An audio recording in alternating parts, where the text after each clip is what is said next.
Subscribe பட்டனை அமுக்குங்க, bell பட்டனை அமுக்குங்க. வாழ்க வளமுடன். இப்படிக்கு பாட்டி வைத்தியம். உங்க பாட்டி பேசுறேன்.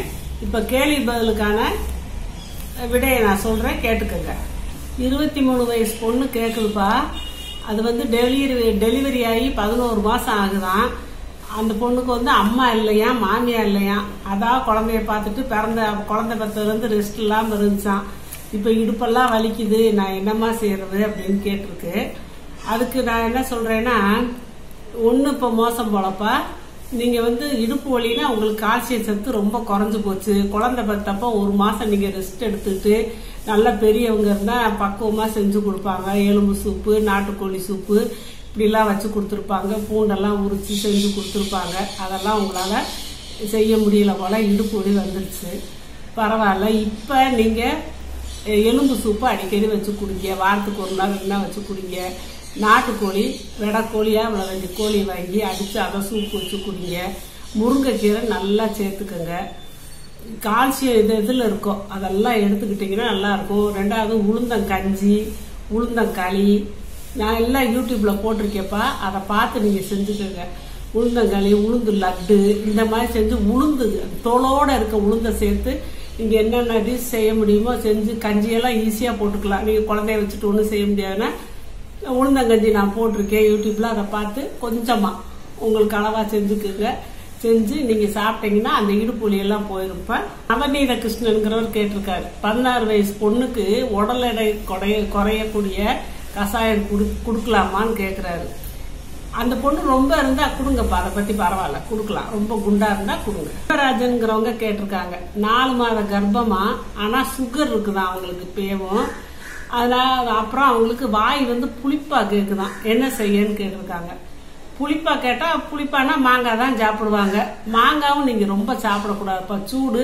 ஏதோ ஒரு ஆசைக்கு 1 துண்டு 2 துண்டு சாப்பிட்டுக்கோங்க. அதுக்கு பதிலாக நான் வந்து இந்த நெல்லிக்காயில தொக்கு செஞ்சு காட்டியிருக்கேன்.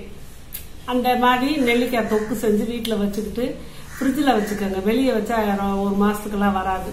ஒரு 10-20 நெல்லிக்காயை நான் சொன்ன மாதிரி தொக்கு செஞ்சு வச்சுக்கிட்டு, நான் யூடியூப்ல போட்டிருக்கேன்ப்பா, நெல்லிக்காய் தொக்கு செஞ்சு ஃப்ரிட்ஜில் வச்சுக்கிட்டு அப்பப்போ நீங்க எடுத்து சாதத்து கூட அது கூட வச்சு சாப்பிடுறாங்க. சாதத்திலே பிசைஞ்சு சாப்பிடலாம்.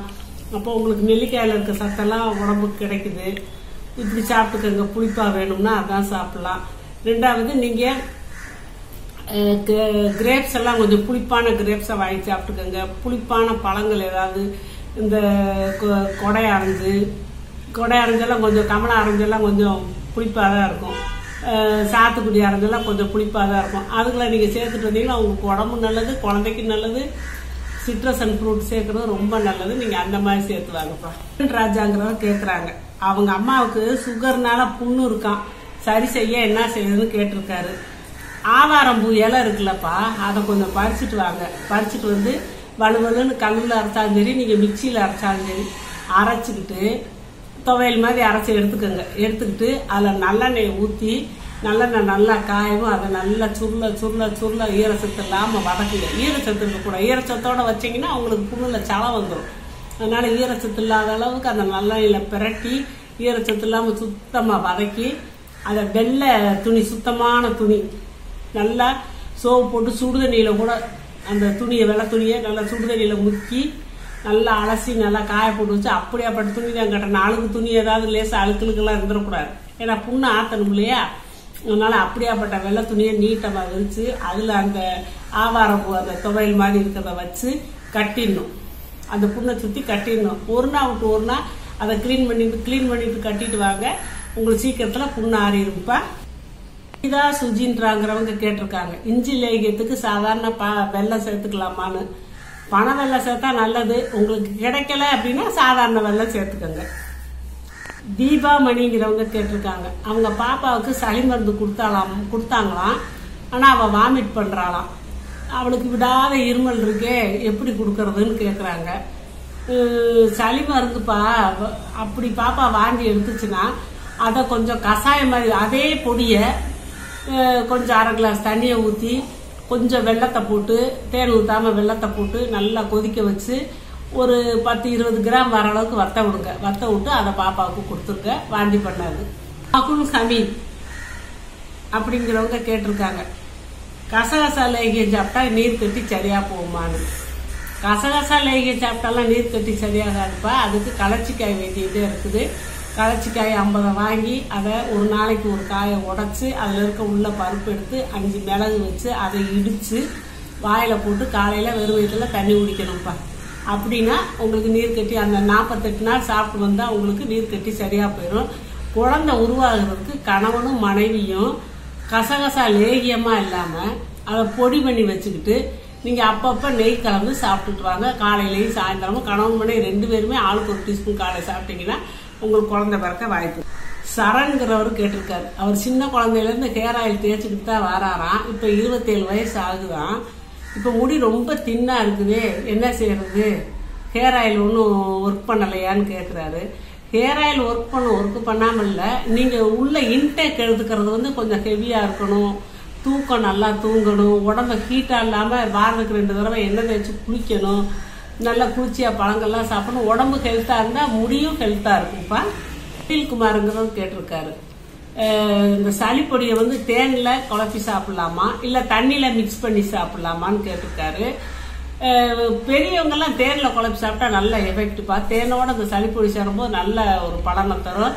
சின்ன குழந்தைய ஒரு வருஷத்துக்குள்ள குழந்தைங்கன்னா அவங்களுக்கு தேனில் அது முழுங்க முடியாது, செய்ய முடியாது. அதனால அவங்களுக்கு கஷாயமாக வச்சு தண்ணியை கலந்து கொதிக்க வச்சு கொடுக்கலாம்ப்பா. ஓசன் கமிடாலுங்கிறவங்க கேட்டிருக்காங்க. தைராய்டு பிரச்சனைக்கு நான் ஒரு யூடியூப்ல பேசியிருக்கேன். அதை பார்த்து அது எவ்வளவுனா ஃபாலோ பண்ணலாம்னு கேட்டிருக்காங்க. அது நல்ல விஷயம் தான்ப்பா. காலமுறை நம்ம இருக்கிற வரைக்கும் ஃபாலோ பண்ணிட்டா நம்மளுக்கு நல்லதுதான்ப்பா. ஜெசி அப்படிங்கிறவங்க கேட்டிருக்காங்க. நான் கேக் செஞ்சு காட்டியிருக்கேன். அதில் வந்து அந்த குக்கரில் வந்து மணலை பரப்பி அந்த ஹீட்லேயே வேக வைக்கிறாப்புல கேக் செஞ்சு காட்டியிருக்கேன். அதுக்கு அந்த மணலுக்கு பதிலாக திணையை உள்ளே போடலாமான்னு கேட்குறாங்க. திணையெல்லாம் போடக்கூடாதுப்பா, அது கறி போயிடும். மணல்லாம் கறி போனால் அதை பற்றி பிரச்சனை இல்லை. திணை வேற கறி போகும் இல்லையா, அது போட வேணாம். அது மாதிரி வாசம் அடிக்கும், கெட்ட வாசம் அடிக்கும், கறிப்போம், கேக்கே சரியாக வராதுப்பா. பொரிவிலங்காய் உருண்டை போட சொல்லியிருக்காங்கப்பா. போட்டுருவேன்ப்பா, கூடிய சீக்கிரத்தில் போட்டுருவேன். அனிதாங்கிறவங்க கேட்டிருக்காங்க. சத்து மாவு அப்புறம் சத்தான இது ஸ்நாக்ஸ் கிட்ஸுகளுக்கு நீங்கள் சொல்லித்தாங்கன்னு கேட்டிருக்காங்க. கிட்ஸுகளுக்கு நாங்கள் தரணும், அது எப்படின்னு சொல்லித்தாங்கன்னு கேட்டிருக்காங்க. சத்து மாவு நான் யூடியூப்ல பாட்டி வைத்தியத்தில் போட்டிருக்கேன்ப்பா, அதையும் பார்த்துக்கோங்க. இந்த ஹெல்த்தியான ஸ்நாக்ஸ் உருண்டைகள்லாம் நிறைய பல விதமாக நான் போட்டிருக்கேன். ராகி உருண்டை போட்டிருக்கேன், சத்து மாவு உருண்டை போட்டிருக்கேன், பாசிப்பருப்பு உருண்டை போட்டிருக்கேன், உளுந்து லட்டு போட்டிருக்கேன். இதெல்லாம் நீங்க பார்த்து தெரிஞ்சுக்கிட்டு குழந்தைகளுக்கு அப்பப்ப செஞ்சு ஸ்நாக்ஸ் பாக்ஸ்ல கொடுத்து விடுங்கப்பா, ரொம்ப நல்லது. சீதாராமன்கிறவங்க கேட்டிருக்காங்க. சளிப்பொடிக்கு அளவு என்னன்னு கேட்டிருக்காங்க. சளிப்பொடிக்குப்பா சுக்கு, மிளகு, திப்பிலி, சித்திரத்தம் இந்த 4 ஒரே அளவு. 10 கிராம்னா 10 கிராம், 20 கிராம்னா 20 கிராம், 50 கிராம்னா 50 கிராம், எல்லாமே ஒரே அளவு தான்ப்பா. சுக்க மட்டும் நீங்க தோல் சீவிடணும். தோலை சீவி தான் அதை வறுத்து பொடி பண்ணணும். சுஜாதாங்கிறவங்க நீங்க கேட்டிருக்காங்க. நீங்க எங்க வசிக்கிறீங்க? நான் மதுரையில வசிக்கிறப்பா.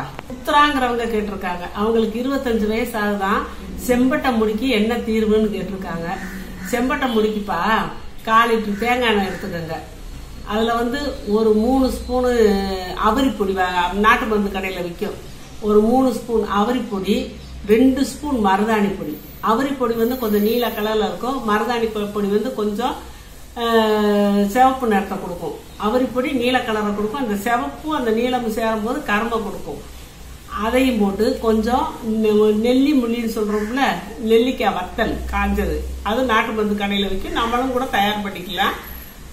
அந்த நெல்லி முள்ளிய கொஞ்சம் அப்படி லேசா தட்டி எல்லாத்தையும் தேங்காய் எண்ணெய் கூட போட்டு, தேங்காய் எண்ணெய் கொஞ்சம் ஹீட் ஆகுற வரைக்கும் அடுப்புல வைக்கணும்ப்பா. இரும்பு சட்டியில வச்சு அதை அப்படியே ஒரு பாத்திரத்துல மாத்தி அப்படியே வெயில்ல ஒரு 15 நாள் வைக்கணும்ப்பா.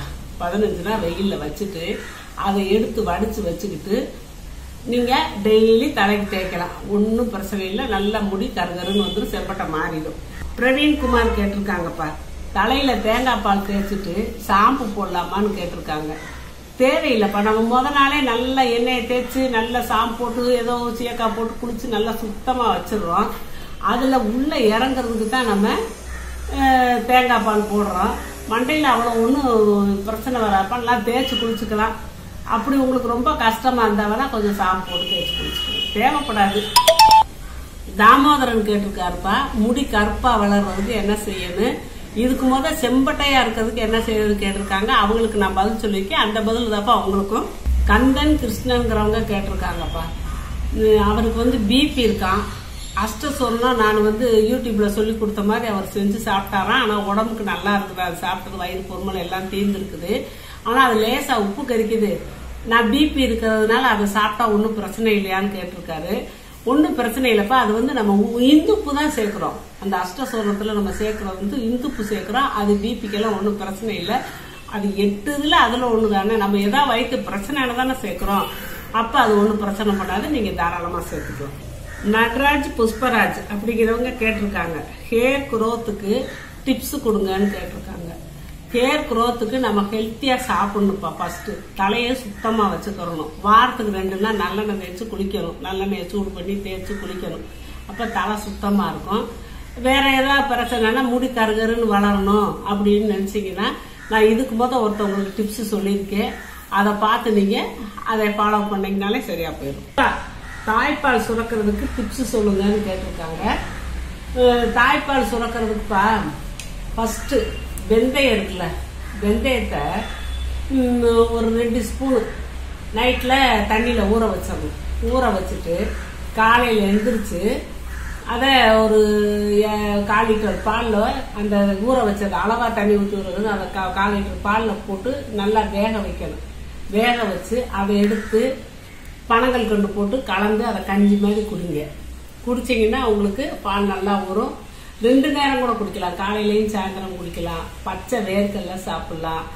கருவாடு குழம்பு இதெல்லாம் சாப்பிடலாம். நான் இதுக்கு நான் ஒரு இது யூடியூப்ல பேசிடுறேன். அதை பார்த்து நீங்க நல்லா புரிஞ்சுக்கங்க. சப்ஸ்கிரைப் பட்டனை அமுக்குங்க, பெல் பட்டனை அமுக்குங்க. வாழ்க வளமுடன். இப்படிக்கு பாட்டி வைத்தியம்.